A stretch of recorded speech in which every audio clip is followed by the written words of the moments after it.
Hey everyone, welcome back to In the Alley. My name is Cody. I'm glad you guys are back for another video. Lone game, Friday night. We have week 13 kicking off. Jacksonville and Green Bay, playoff seeding on the line. Chance to further their attempt to be the number one seed in the East. So let's go talk about it. Alright, so let's preview this lone matchup for Friday.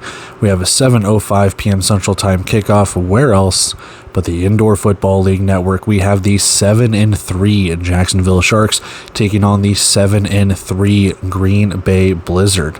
Big caveat there on that side for Green Bay. 5-1 at home. Can they extend it to 6-1? Let's take a look at our season leaders for both sides. Tyler Huff, your starting quarterback most likely. Talk about that in the 25-man roster. 24 of 31, 209 yards, 3 touchdowns, 1 pick. Max Myler for Green Bay, 130 of 219, 1,473 yards, 34 touchdowns, 6 interceptions. Under the radar? I mean, he's getting the credit he deserves, but again, this feels like last season where it's just kind of an under-the-radar style MVP year for the dude. He has just been very, very consistent for Green Bay the last couple of years. Anyway, moving on to the rushing. Larry McCammon, 65 carries, 249 when it comes to yards, and 5 touchdowns on the ground. That includes his stats from San Diego and Jacksonville. I need to start doing that with players that have come and gone from multiple teams, which I keep neglecting to do, but there you go. I remembered it this time. Max Myler, 75 carries, 430 yards, 14 touchdowns on the ground. And your receiving leaders, Jaden Stoshak with 30 catches, 412 yards, and 11 touchdowns. And TJ Davis for Green Bay, 28 catches, 391 yards, and 9 touchdowns through the air. Taking a look at our injury report, and according to the transactions page on the Indoor Football League website, nothing to report. Now, for both sides at least. Now, with this, we could see potential injuries, players coming off, players going on, things like that, releases and new players signed and things along those lines, because they will normally have a transactions update probably before the game, and we'll see what happens. The stipulation is you have 48 hours before kickoff. We'll see if there's anything that came in at the 11th hour, but we'll just kind of see. Nothing new to report for either side. Still an entire injury ward for Green Bay. Only 4 players for Jacksonville. So there you go. Taking a look at our game odds, we have an over-under of 83.5, and Green Bay is favored at home -3. So there is a chance to push if you want to bet that. Plus 124 for Jacksonville, -148 for Green Bay, the favorite at home. Not a bad return, honestly, but plus money for Jacksonville if you want to bet the underdog on the road. We are at the Wesh Center. We are at the Resch Center in Ashwaubenon, Wisconsin. Again, 7:05 p.m. Central Time kickoff. And our series head-to-head favors Green Bay. This is their first meeting of the season, all the way to week 13 for these two teams to meet. Green Bay has won the previous 2 from last year, with their last meeting being week 18 of 2024. Green Bay winning it 45-42. So with that, let's go take a look at our 25-man rosters. Bet and prediction. We'll get out of here. All right, so let's take a look at the 25-man rosters as they pop up over my face. Starting with the away side first, we have Tyler Huff and Blaine Espinoza as your quarterbacks. Huff, I believe, has supplanted Espinoza and will get yet another start. Your running backs, Larry McCammon and Vance Bennett. Wide receivers, Karan Ashley, Jaden Stoshak, Khalil McLean, and Marcus Rogers. Offensive line, Eric Harris, Leon Brown, Dominic Jackson, Kenny Furman, and Bryson Broadway. Now, caveat to this, Bryson Broadway is not on Jacksonville's roster on their team website. It showed it on the IFL transactions page.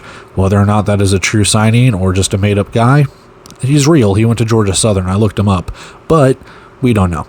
So whether he is actually signed or not, we'll see, but normally you'll probably go with those 4 offensive linemen for the Sharks. Defensively, Brandon Munoz, Kyvon Bennett, Cale Edwards, and Tyshawn Holmes. Your linebacker being Hayden Hatcher. And in the secondary, Jay Davis, Tyrese Ross, Jordan Whitley, John Huggins, Malik Jones, and Malik Fleming. Kicker is Dylan Barnes. Over to the Green Bay side of things, TJ Davis and Max Myler, your quarterbacks. Myler will be your starter. TJ Davis will be your running back, wide receiver, mainly wide receiver, kind of jack of all trades, what he has to be. Jalen Cagle is your running back.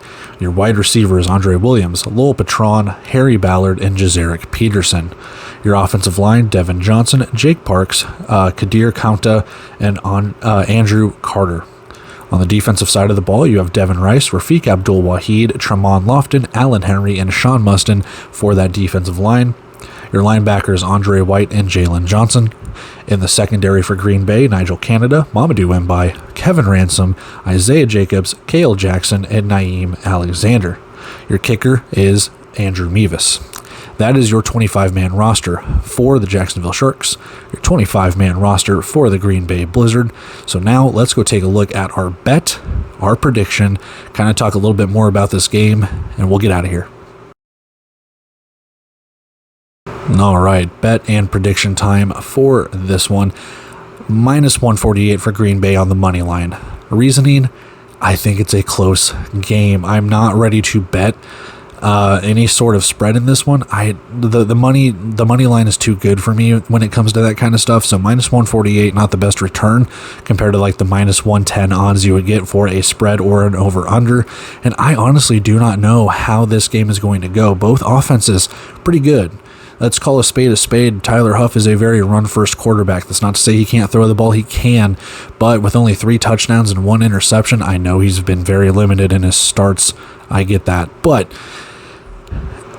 we know both defenses are really good.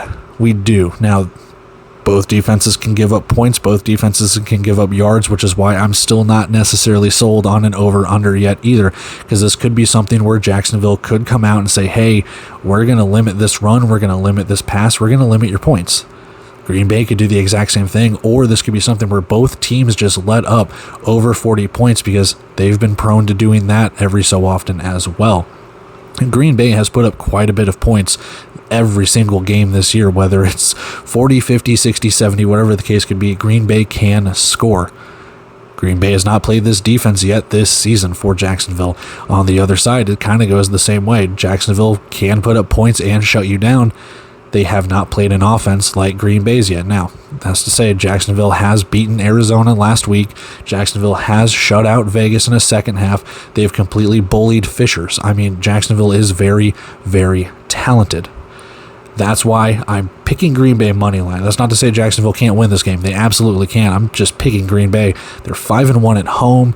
The offense can explode when they need to.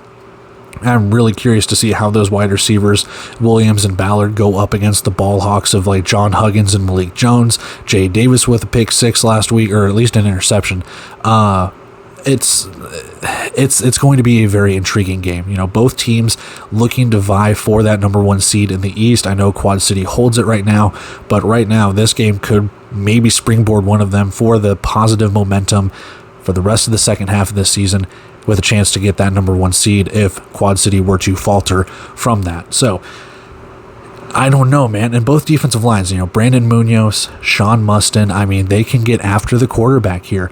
And both quarterbacks can take off if they feel the pressure. Which is like this. I'm not saying they're mirror images of each other, but it's pretty close, man. Like, both teams can throw the ball, both teams can run the ball, and the defenses are very, very stingy. Also, another thing you have to put in here, Andrew Mevis can make deuces. Dylan Barnes can make deuces. They can make field goals. The special teams looks very good as well. Jazarick Peterson can return kicks. I don't know who is it Karan Ashley? They've kind of rotated for kick returners for Jacksonville. I think Karan Ashley is normally a kick returner, but regardless, whoever it is returning kicks for Jacksonville, they do return kicks really well too. So the special teams is very important in this one as well. I am really looking forward to it. That's the reason I have Green Bay for the money line. I think they take care of it at home as they have all season so far, except the one loss. 42-41 is my prediction. It's close. I can easily see Jacksonville taking this. I can. I truly, truly can see Jacksonville taking this. I think Green Bay is able to pull it out. And whether it comes down to a special teams play, a defensive stop, what have you, there is something. And again, my gut is telling me to pick Jacksonville. My brain is picking Green Bay. So I'm not trying to say that to like lean on the fence or anything like that, because part of me is like, I think Green Bay can win this. And then, you know, Jacksonville's probably going to win this and I'm going to look like a fool. But regardless, that's just how it's going to go. So I'm picking Green Bay and sticking to that. But there is something in my gut that says, hey, Jacksonville could probably take this, and I'm not shocked if they do. I am not. They do have a lot of talent, and it can show in this one if they play their cards right. So I do have Green Bay in this one, minus 148 for your odds, 42-41. This should be one hell of a game, I'll tell you that much. But with that, let's go wrap everything up and get out of here. And that is it for our preview for Jacksonville and Green Bay. Like I said just a minute ago, this one should be a fun game. I'm looking forward to it. This should have some intensity. It should. Some games that we've watched in the last couple of weeks or the last couple of months, I feel have kind of lacked a little bit of intensity. We've seen some blowouts. We've seen some commanding and dominating wins from certain teams to others. I'm not just picking these two, but like, you watched Vegas and Northern Arizona last week, man. Like, and it's not to pick on Northern Arizona or whatever. It's just we've seen some games that just get out of hand pretty quick. I don't see it this one. I think every possession in this one is going to count, and I am looking forward to watching every single possession to see how it goes, and we just kind of go from there. But until then, I'm going to sign off here, guys. We've got 6 more games to talk about when it comes to the Saturday slate after this one, so we got another full week of 14 teams playing. But until then, we got the preview for this one. We'll recap it and get this one out whenever the game is over, when I can get to it.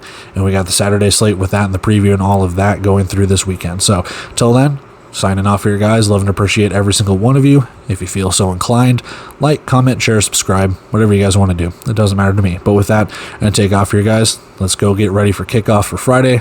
We go from there. But until then, guys, see ya.